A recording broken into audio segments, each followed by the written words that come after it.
আলাইকুম ওয়া বারাকাতুল্লাহ। আল্লাহর দিকে দাওয়াতের এর তৃতীয় পর্ব। মক্কার বাহিরে ইসলামের দাওয়াতের ভিত্তিতে তায়েফের পথে রাসূল সাল্লাল্লাহু আলাইহি ওয়াসাল্লাম নবুয়তের দশম বছরে শাওয়াল মাসে মোতাবেক ঈসারি 619 খ্রিস্টাব্দে মের কিংবা জুনের শুরু লগ্নে নবী করিম সাল্লাল্লাহু আলাইহি সাল্লাম তায়েফের পথে রওনা হলেন। মক্কা থেকে তায়েফের দূরত্ব প্রায় 60 মাইল। রাসূল করিম সাল্লাল্লাহু আলাইহি সাল্লাম এর পায়ে হেঁটে সফর করার সিদ্ধান্ত নিয়েছিলেন। সঙ্গে ছিলেন কৃতদাস যায়েদ বিন হারেসা রাদিয়াল্লাহু তাআলা। তায়েফের পথে তারা যতগুলো কওমের পাশ দিয়েই অতিক্রম করছিল, রাসূল করিম সাল্লাল্লাহু আলাইহি সাল্লাম তাদেরকে ইসলামের দিকে ডাকলেন, কিন্তু একজনও তারা দিল না। তায়েফে পৌঁছে রাসূল করিম সাল্লাল্লাহু আলাইহি সাল্লাম সর্বপ্রথম বনু সাফিকের নেত্রী স্থানীয় 3 ভাইয়ের সঙ্গে সাক্ষাতের সিদ্ধান্ত নিলেন। তারা হলো আমর বিন উসাইদ, সাহাবীর 3 ছেলে আবাদ, ইয়ালিল, মাসউদ ও হাবিব। তিনি তাদের কাছে গিয়ে ইসলামের কথা তুলে ধরলেন এবং তাদেরকে ঈমানের পথে আহ্বান করলেন। তাদের কাছ থেকে ইসলামের পক্ষে নুসরাত ও সাহায্য সহযোগিতা চাইলেন। তাদের একজন বলল, যদি আল্লাহ তোমাদেরকে নবী বানান তবে সে কি কাবায় গিলাফ ছিঁড়ে টুকরো টুকরো করে ফেলবে? আল্লাহ যদি তোমাকে নবী বানান তবে সে কাবার গিলাফ ছিঁড়ে টুকরো টুকরো করে ফেলবে। তৃতীয়জন বলল, ও আল্লাহ কি নবী বানানোর জন্য তোমাকে তার আর কাউকে পাননি? তৃতীয় জন ও সর্বশেষ জন বলল, আল্লাহ কসম, আমি তোমার সঙ্গে কোনো কথাই বলতে চাই না, কারণ যদি তুমি নবী হয়ে থাকো তবে তোমার কথা অমান্য করার জীবনের জন্য বড় ভয় আর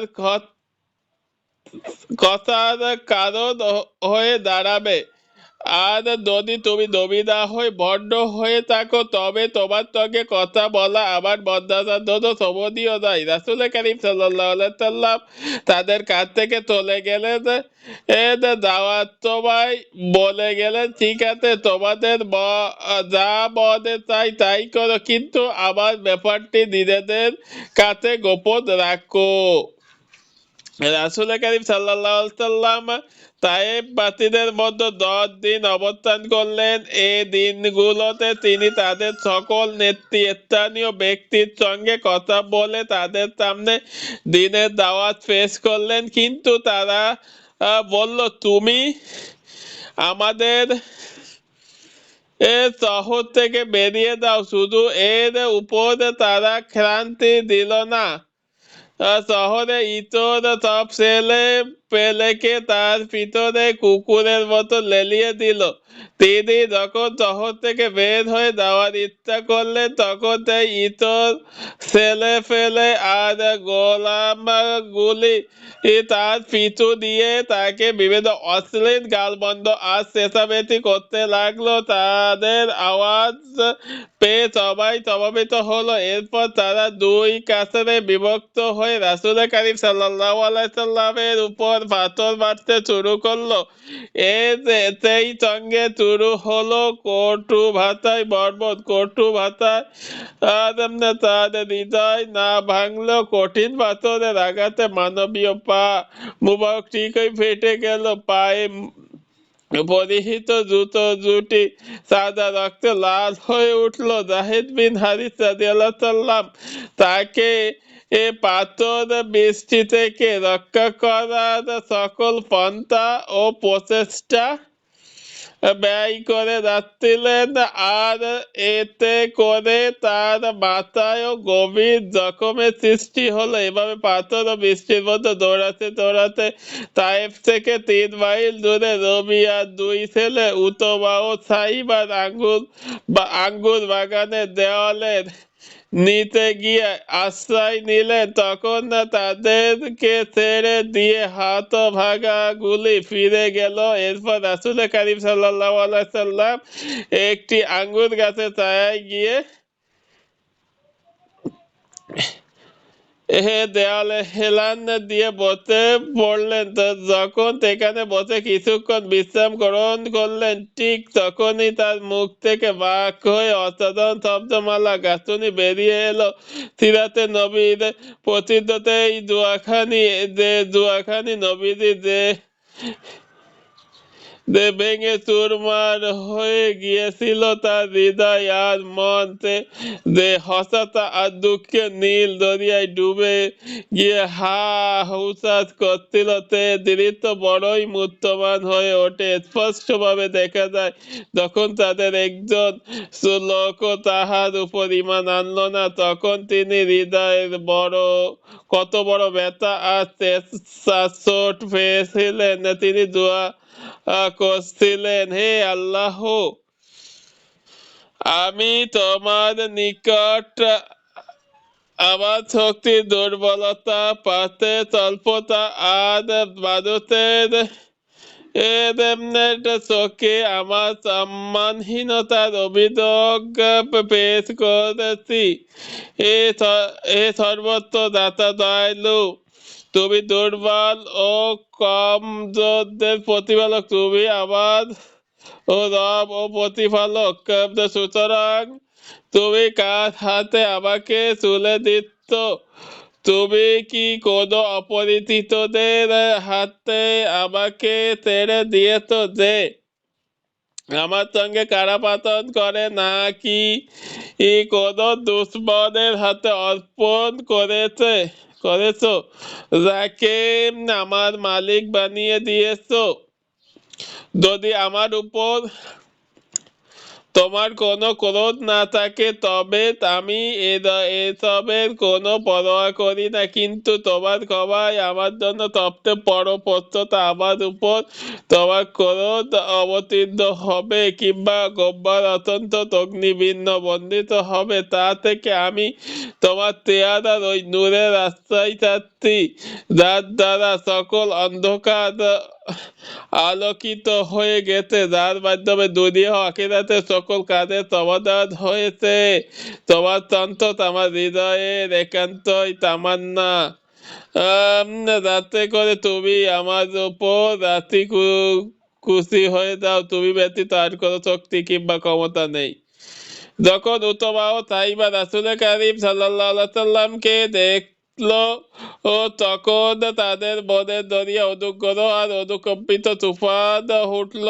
তারা তাদের গোলামকে ডেকে বলল, এক ছড়া আঙ্গুর দিয়ে ওই লোকটিকে দাও। সুতরাং সে যখন রাসূল কারীম সাল্লাল্লাহু আলাইহি সাল্লামের কাছে আঙ্গুর দিয়ে হাজির হলো, তখন তিনি বিসমিল্লাহ বলে সেদিকে হাত প্রসারিত করলেন। এরপর খেলেন। এতে সে ছিল একজন খ্রিস্টান গোলাম, তার নাম ছিল আদ্দাস।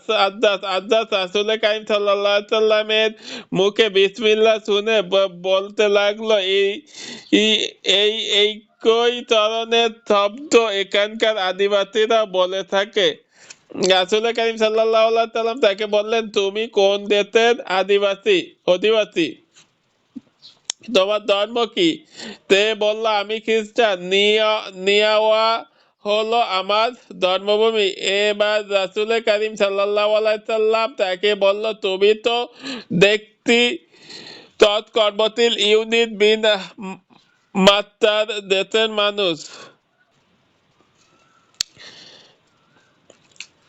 লোকটি অবাক মাত্তারকে কিভাবে চিনে? রাসূল কারীম সাল্লাল্লাহু আলাইহি সাল্লাম তিনি বলেন, তিনি আমার ভাই, তিনি একজন নবী ছিলেন আর আমিও একজন নবী। আদ্দাস তখন আবেগপ্লুত হয়ে রাসূল কারীম সাল্লাল্লাহু আলাইহি সাল্লামের মাথায় হাত ও পা মুবারকে চুমু খেতে লাগলো। উতবা ও সাইবা একে অপরকে বলল, সে তো আমাদের গোলামের মাথা খারাপ করে দিয়েছে। এরপর আদ্দাস যখন তাদের নিকট এলো তখন তারা তাকে বলল, কি ব্যাপার লোকটিকে?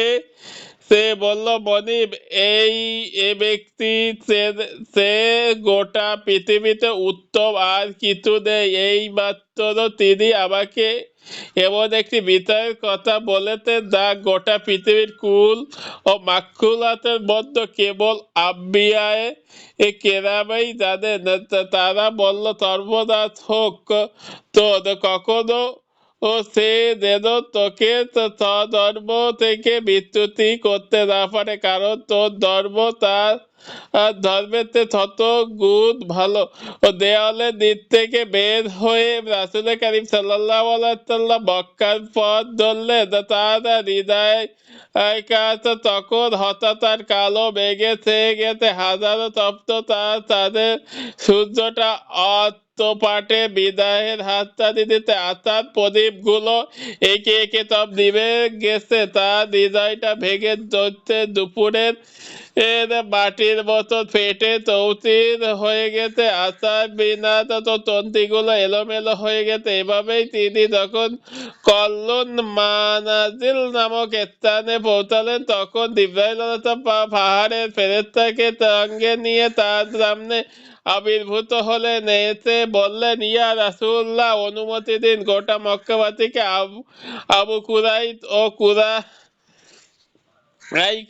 পাহাড়ের মাঝে ফেলে এক চাপ দিয়ে শেষ করে দি। ইমাম বুখারী রাদিয়াল্লাহু ও সহিহ বুখারীর উরওয়া বিন জুবায়ের এর সূত্রে রেয়াতে করেন, আয়েশা রাদিয়াল্লাহু তাকে বলেছেন যে তিনি একবার রাসূল কারীম সাল্লাল্লাহু আলাইহি সাল্লামকে জিজ্ঞেস করলেন, উহুদ যুদ্ধের দিনে সেও কোনো কঠিন দিন কি জীবনে কখনো আপনার উপর দিয়ে গেছে? তিনি জবাবে বললেন, তোমার কওমের কাছ থেকে আমি যা পাওয়ার তা পেয়েছি, কিন্তু তাতেও আমার জীবনে কঠিন অভিজ্ঞতা হাসিল হয়েছে আকাবার দিন, যেদিন আমি আবাদে কুলানের ছেলে আবদে ইয়ালিনের কাছে নিজেকে পেশ করেছিলাম, কিন্তু সে আমার ডাকে ছাড়া দেয়নি। তখন আমি চিন্তা ও পেরেশানির চোটে বেহুশ হয়ে গেলাম।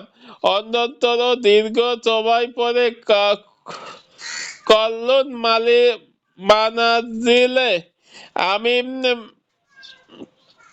আমার নিজেকে আবিষ্কার করলাম। আমি মাথা উঠিয়ে দেখতে পেলাম একখণ্ড মেঘ আর মেঘ তার স্নেহে আড়াল ধরে আমাকে ছায়া দিচ্ছে। ভালোভাবে তাকিয়ে দেখলাম জিবরাইল আলাইহিস সালাম দাঁড়িয়ে। তিনি আমাকে ডেকে বললেন, আপনার কওম আপনাকে কি জবাব দিয়েছে? আল্লাহ তা সব কিছু শুনেছেন। এর কারণে আল্লাহ পাক আপনার কাছে পাহাড়ের ফেরেশতাকে পাঠিয়েছেন। এখন আপনি যা মন চাই তাই করতে পারেন। পাহাড়ের ফেরেশতা আমাকে ডেকে সালাম দিলেন। এরপর বললেন, মুহাম্মদ, আপনার যা ইচ্ছা আপনি তাই নির্দেশ দিন। আপনি যদি চান তবে আমি তাদেরকে আবু কুবাইস ও কুরাইশিয়ানকে একসঙ্গে চাপা দিয়ে শেষ করে দিব। রাসূল কারীম সাল্লাল্লাহু আলাইহি সাল্লাম শান্ত কণ্ঠে জবাব দিলেন না, তাদের মারবেন না। আমার একান্ত আশা হতো আল্লাহ পাক তাদের বংশধরদের মধ্যে এমন অগণিত অসংখ্য মানুষ পাঠাবেন যারা একমাত্র আল্লাহ তাআলা ইবাদত করবে, যারা তার সঙ্গে কোনো কিছু শরীক করবে না। পাহাড়ে ফেরেশতারা বলতে থামাবে। রাসূল কারীম সাল্লাল্লাহু আলাইহি সাল্লাম এই উত্তর শুনলেই বোঝা যায় কতটা বিশাল ও অনন্য ব্যক্তিত্বের অধিকারী ছিলেন নবীজির আমার তাহার আখলাক ও চরিত্র ছিল কতটা মহান। এমন এক গভীর দরিয়া যার কুল কিনারা ও গভীরতা দুনিয়ায় কোনো মানুষের পক্ষে তলিয়ে দেখা সম্ভব নয়।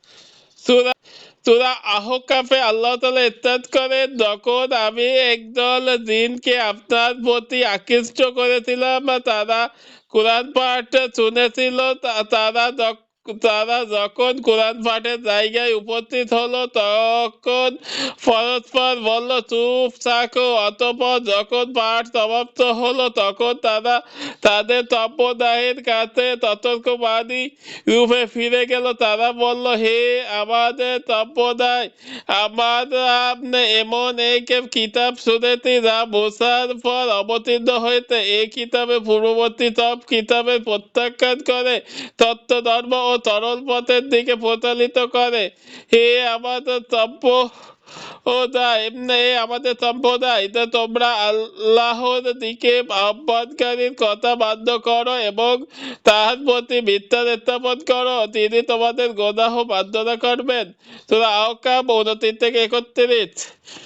সূরা জিনের 1 থেকে 2 আয়াত। বলুন, আমার প্রতি ওহী নাযিল করা হয়েছে যে জিনদের একটি দল কোরআন শ্রবণ করেছে, অতঃপর তারা বলেছে, আমরা বিস্ময়কর কোরআনের শ্রবণ করছি যা সৎ পথ প্রদর্শন করে, ফলে আমরা তাতে মিথ্যা স্থাপন করেছি। আমরা কখনোই আমাদের পালনকর্তার সাথে কাউকে শরীক করব না। সুবহানাল্লাহিল আলামিন। আল্লাহ আমাদের সেই তৌফিক দান করুক। সবাইকে পর্যন্ত ধন্যবাদ।